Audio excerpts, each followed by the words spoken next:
పూటకొక మాట చెప్తూ మరి కాలయాపన చేస్తున్న విషయాన్ని మీరందరూ కూడా గమనించారు.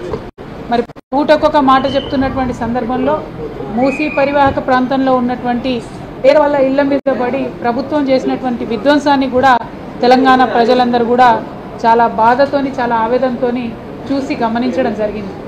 మరి ఈ ప్రభుత్వం ప్రజలను మీడియా వ్యాప్తంగా మీడియా మాధ్యమంగా మభ్యపెట్టడమే కాకుండా అసెంబ్లీలో అత్యంత పవిత్రమైనటువంటి అసెంబ్లీలో ప్రజలు ఎన్నుకొని పంపించేటటువంటి ప్రజాప్రతినిధులు ఉండేటటువంటి అసెంబ్లీలో కూడా మరి వారు రాంగ్ ఇన్ఫర్మేషన్ ఇవ్వడం అన్నది నిజంగా కూడా జీర్ణించుకోలేనటువంటి పరిస్థితి ఉన్నది. బయట మాట్లాడితే రాహుల్ గాంధీ గారి దగ్గర నుంచి, సోనియా గాంధీ గారి దగ్గర నుంచి, ప్రియాంక గాంధీ గారి దగ్గర నుంచి మరి భారత రాజ్యాంగాన్ని పట్టుకొని తిరుగుతూ ఉంటారు. భారత రాజ్యాంగమే మాకు స్ఫూర్తి అని చెప్తూ ఉంటారు. మరి భారత రాజ్యాంగం ఇచ్చినటువంటి పదవులు మనందరివి. భారత రాజ్యాంగం అంటే ప్రజల పట్ల మనము నీతి నిజాయితీతో వ్యవహరిస్తేనే నిజంగా రాజ్యాంగాన్ని మనం గౌరవించినట్టు. మరి అత్యంత పవిత్రమైనటువంటి ఈ అసెంబ్లీలో మీరు సభను తప్పుదోవ పట్టించే విధంగా, ప్రజలను తప్పుదోవ పట్టించే విధంగా, యావత్ తెలంగాణ సమాజాన్ని మభ్యపెట్టే విధంగా తప్పుడు సమాచారం ఇచ్చారని చెప్పి మేము నిన్ననే చెప్పడం జరిగింది. నేను సోదరులు ఎమ్మెల్సీ రాజు గారు ఇద్దరం కూడా అడిగినటువంటి ప్రశ్న సందర్భంలో మరి గౌరవ మంత్రి శ్రీధర్ బాబు గారు తప్పుడు సమాచారం ఇచ్చారు. ఇచ్చినప్పుడు మేము వెంటనే లేచి చెప్పినాం, లేదండి మీరు తప్పుడు సమాచారం ఇస్తున్నారు, మా దగ్గర నిర్దిష్టమైనటువంటి ఆధారాలు ఉన్నాయని చెప్పినాం. అయినా కూడా వారి బుకాయింపును కొనసాగించారు తప్పితే కరెక్ట్ ఆన్సర్ ఇచ్చేటటువంటి ప్రయత్నం చేయలేదు. మరి ఇవాళ పొద్దున మొత్తం ప్రూఫ్స్తో సహా ఏదైతే మన రాష్ట్ర ప్రభుత్వం వరల్డ్ బ్యాంక్కి ఇచ్చినటువంటి కాగితాలు ఉన్నాయో దాంట్లో డిపిఆర్ ఆల్రెడీ ఉంది అని సెప్టెంబర్ నెలలోనే చెప్పడం జరిగింది. ఆ తర్వాత అక్టోబర్ నెలలో డిపిఆర్ ప్రిపేర్ చేయడానికి ఒక సంస్థను మళ్ళీ వాళ్ళు కొత్తగా ఏర్పాటు చేశారు. మళ్ళీ నిన్న డిసెంబర్లో ఎన్నికలు మన అసెంబ్లీలో అడిగినప్పుడు అసలు డిపిఆర్ఏ ఇంతవరకు లేదని చెప్తున్నారు. అంటే మీరు వరల్డ్ బ్యాంక్కి చెప్పింది కరెక్టా, మీరు వరల్డ్ బ్యాంక్కి చెప్పింది కరెక్టా, లేకపోతే మీరు కాంట్రాక్టర్ని అక్టోబర్లో ఇచ్చింది కరెక్టా, లేకపోతే నిన్నగాక మొన్న కేంద్రానికి ఇచ్చినటువంటి వినతి పత్రం కరెక్టా, లేకపోతే మీరు నిన్న అసెంబ్లీలో చెప్పింది కరెక్టా? ఎందుకు ఇన్ని మాటలు మారుస్తూ ఉన్నారు? గౌరవ ముఖ్యమంత్రి గారు మొదటి నుంచి మూసి మీద మాట మారుస్తూనే ఉన్నారు.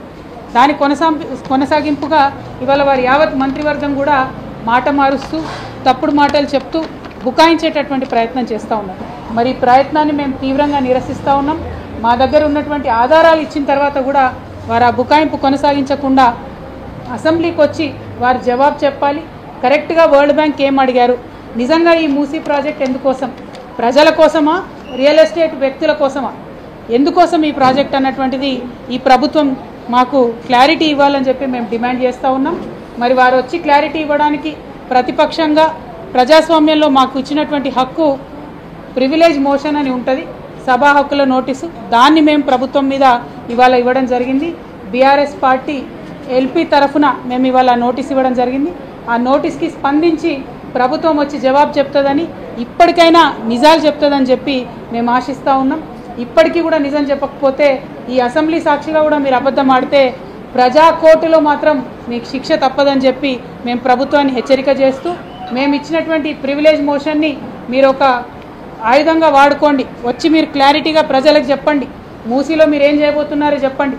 మీ ఇంటెన్షన్ క్లియర్ అయితే మీరేం చేయబోతున్నారో చెప్పండి. మీ ఇంటెన్షన్ రాంగ్ అయితే మీరు మాకు చెప్పకుండా ఉంటారు, అది ప్రజలు అర్థం చేసుకుంటారు. BRS as a party at any cost we will stand by the people who are living near by Musi. Musi దగ్గర ఉండేది పేద ప్రజలే కదా, ఎత్తే అవతల పడేస్తాం అనుకుంటున్నారేమో. ప్రతి ఒక్క పేద ప్రౌఢుడు వెనకాల బీఆర్ఎస్ పార్టీ నిలబడి ఉంటుందన్న విషయాన్ని మీకు తెలియజేస్తూ, మరి ప్రభుత్వం పేద ప్రజల బతుకులతో ఆటలాడొద్దు. ఇప్పటికే మీరు తీసేసినటువంటి కూలగొట్టినటువంటి ఇండ్లకు తక్షణమే మీరు 300 గజాల చొప్పున మూసీ పరివాహక ప్రాంతంలో ప్లేస్ ఇవ్వాలి.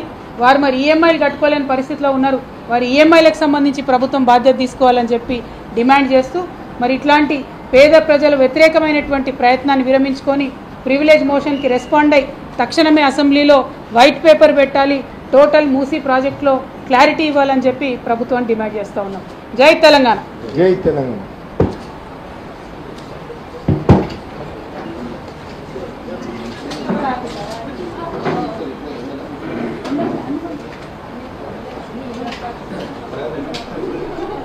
రాష్ట్ర ప్రభుత్వం రియల్ ఎస్టేట్ ప్రాజెక్ట్ చేస్తుందని బీఆర్ఎస్ పార్టీ ముందు నుండి చెప్తూ వస్తుంది. కానీ అది వాస్తవం కాదంటూ ప్రభుత్వం అనేక రకాలుగా మాట